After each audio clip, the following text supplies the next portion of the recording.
Howdy folks, Dave Man here, Roman Revolution. Now I want to talk to you guys all for a moment about MAGA. Now the people that are watching this video more than likely know exactly what I'm talking about, but this video is designed to be sent out to as many people who have a hard time digesting what it is that MAGA is all about. The reason I can speak to this with great confidence is because I wasn't a member of MAGA in the beginning. If people know my story, they will tell you that I did not vote for Donald Trump in 2017. As a matter of fact, I abdicated my vote many years ago when George W. Bush told us that the weapons of mass destruction, they didn't find them. And then went on years later to a press little junket, little dinner where they get all their buddies together and made a joke about it. Couldn't find them here, couldn't find them there. When I saw how they made fun of this situation and made it into a joke as if it was something to be laughed about, I was like, these people are gangster motherfuckers who don't give a shit about anything. So I pretty much left the system entirely. By doing that, I got to sit on the outsides looking in for 20 years, analyzing and looking at all of this stuff backwards and forwards. And you start to notice things about people, about patterns, and how these systems kind of work.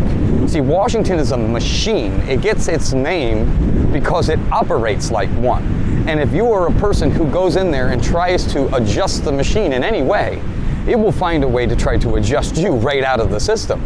So for the longest time, people like myself who were trying to get a foot into the political realm to try to see if we could make a difference, were basically skedaddled out of there almost as immediately as we went in. And the reason why is because there was no way in hell a person like me, with the way that I talk, with the way that I walk, and the way that I carry myself, would ever last any time in public office. Simply because those are the people like me, people like MAGA, are the people they don't want in those positions of power. That's just the reality we're living in today.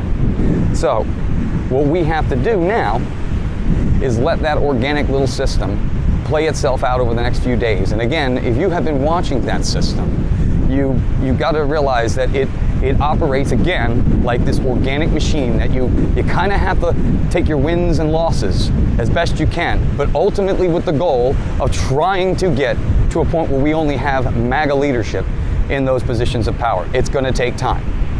But for those who don't know what MAGA is, and don't know basically what this is all about. MAGA is the definition of Make America Great Again. That is it, simple and plain and simple. Now, the media has taken this movement like they always do, and whether they like it or not, will turn it into something that they want it to become.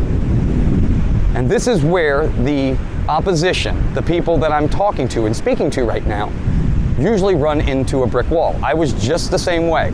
Okay, because I didn't want to hear about anything that had to do with Republican or Democrat politics going forward, because I've said for a very long time now that the parties are a bunch of shit. They don't matter. They don't represent anybody, because once you start putting special interest and PAC money into all of this shit, you become a puppet. You can't speak intelligently or vote intelligently on issues when you have a person over your shoulder telling you, can't do that. And that's where we are right now. And all the MAGA base is asking America and the American people and Congress and this leadership to do is to listen to reason. You spent too much money. We've extended ourselves way too far in wars, in our budget, and in just every avenue you could possibly imagine where government sneaks its hands into. And we got to cut it back. Now, what is wrong with that? Is that not an illogical statement? That is all MAGA is, putting America first and getting ourselves back to a balanced budget and where we protect the sovereignty of this nation and the people within it. How is that a bad thing? And here's where we come full circle with this whole thing. It isn't a bad thing. But because you have an argument, an opposition that's doing everything in its power to try to convince those who still don't know what's going on, they want to keep you in their camp. They want to keep you hating me, hating the people on the other side. Trust me, we're just like you. We are just like you. We're fed up with the bullshit and lies. Look, we can argue the social issues, abortion and capital punishment, all that shit much, much later. We can argue that stuff. That is open for debate. That's where the colleges were. That's where we have debate on the college's floor, where we used to have both sides of the argument. And the good ideas rise to the top and the bad ideas just kind of worry themselves out, right? We don't do that anymore. We kick the good ideas to the curb, and all we do is push this ideology in this country. The way this stops is by you starting to have conversations with the people you normally wouldn't. Look, I said before, my family came from New York Democrats, okay? I was raised in a Republican household. My parents left New York because of the craziness of it. The way the economy was, the taxes, they left. They came to Florida. Why? Because they themselves, even though they were registered Democrats, they were fiscally conservative people. Most people live their lives fiscally conservative. And that's all we're asking from the federal government. It's crazy that we actually have to go this way to a point where we're pinning people against the wall to try to get them to do the basic things that we require in our own household. This is what we do as individuals in our own house. We take care of the things that we have to do with the money and resources that we have. And all we're asking the government to do is the same exact thing. But they want to extend themselves way beyond it, and they want you to pay for it. They worry about every other country, but they don't worry about this one. Why? Do you ever ask the question why that is? Why they don't care about you? Why they don't care about me?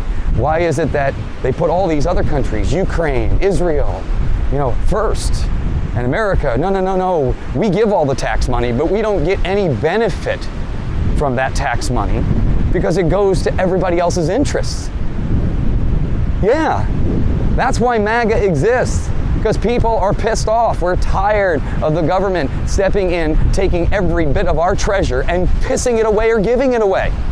All we want is a country where we can wake up every single morning, be proud of, have an education system that is teaching our kids things that they can actually utilize for the world that we actually live in. Have a military you can be proud of, not with this woke bullshit. Let the military be the military. They have to be tough. They have to be resilient. They have to be all this. None of this emotional maybe pampering shit. We don't have time for that. War is hell. We don't have time for your fucking feelings. It's getting ridiculous here. What have we become? We become such a soft nation, and everybody on the outside looking in is making a joke out of it. Why do you think all these other countries are trying to find another avenue now? They're trying to side with the CCP or other crazy fucking entities because America is so destabilized because you have a government that is not really running anything. You have other people running. Biden just stands there. He's the biggest puppet loser of a man. I mean, if you were a human being and you wanted to look at disgraceful, that's the definition of a disgraceful human being. He let anything that you could do wrong in this life, that man's managed to accomplish that. He has disgraced himself, his family, his integrity, his office, the office of the presidency, the office of Congress, everything this guy, he's a plagiarizer. He just hasn't done anything good, yet everybody props him up as he's this wonderful man. I mean, by golly, if he's a wonderful man, then I'm a goddamn saint. Jesus. No, we have got to start looking and talking to each other again, my friends. The only way we win this battle is if the American people start talking to each other. We are not that much different. They have put us in different camps. They give us a D and an R and tell us, you got to vote that party. All black people, you have to vote Democrat because you always have. All white people, you got to vote this way. All Hispanic people, you vote this way. It's ridiculous. Who are they? They don't exist. You and I exist. We know the real problems. We need to make the decisions. We get involved. That's how we make those decisions. We got to start talking to each other again. I'm telling you, my friends, we are not that much different. We aren't. We're all in the same camp, and we all want to solve these problems together as a team. That's what America is, the greatest team on earth. And we can't have this shit at the southern border. We can't have this shit continually going down the way that it's going down. It just can't happen. We have to keep fighting the good fight. I hope to see you all on the battlefield. We got to put these stupid things aside. We have to. We can't keep arguing the way that we're arguing. We can't keep pointing the finger in one direction and expecting something. Not to have blowback. You can't keep doing this. You can't keep pointing a finger at one individual or the other and not expecting somebody to in return. That's what I keep saying. It's like we are not that much different. They keep trying to set these lines in the sand, my friends. They keep drawing lines in the sand, and they expect you and I to stand on one side or the other of it, when yet we don't need to. We are America. We are the ones who are the backbone of this nation. We are the ones that are the working class wage earners who break our ass every single day, pay all of our taxes, and all we're expecting in return is to have a decent life. You should be able to do that in a country with the economic system that we have here with ease. But yet, you don't feel that. You have to have 2 solid, sustainable incomes just to keep your head afloat. That is insanity. They have destroyed the nuclear family. They have destroyed, all different types of anything that was putting America in the positive direction. The culture in and of itself. They have destroyed our language, our borders, and our culture. What they're trying to do is erase our history, our American history, our American heritage. You want to wipe off anything that had anything to do with this experiment, you get rid of America. We are the last stand. And she is worth fighting for, but we have to do it together. If anything, Joe Biden came on this platform of saying that he was going to be the great uniter of this country. He has done nothing of the sort. He has divided this country more. I want to unite this country. I want to talk to people on both sides. I want to know how an individual says, fuck Trump, I fucking hate Trump. I want to know how you got there. It's like the alcoholic is sitting on the side of the road you guys call a bum. He wasn't always that. She wasn't always that. They got there somewhere. What happened? I want to know what happened and how somebody got there, because I'm telling you, I'm thinking this whole damn thing is all based upon bullshit lies and what do they call that? Wanting to be part of the group. You don't want to be the one to speak out and say, yeah, I actually like that guy. He makes a lot of sense, because you may lose your job. You may lose something. And I think this is what's driving, the only driving factor is fear. When you have puppets and when you have people who constantly drive fear into other individuals, they make different decisions. We all know that. We can't have that anymore either. We have to unite America. It requires you and me to make this difference. It requires all of us to get involved. But it requires, MAGA is, I'm going to say, it's going to be 65 to 70% of the American people, and that's more than enough to put us over the limit. The world changes when we change.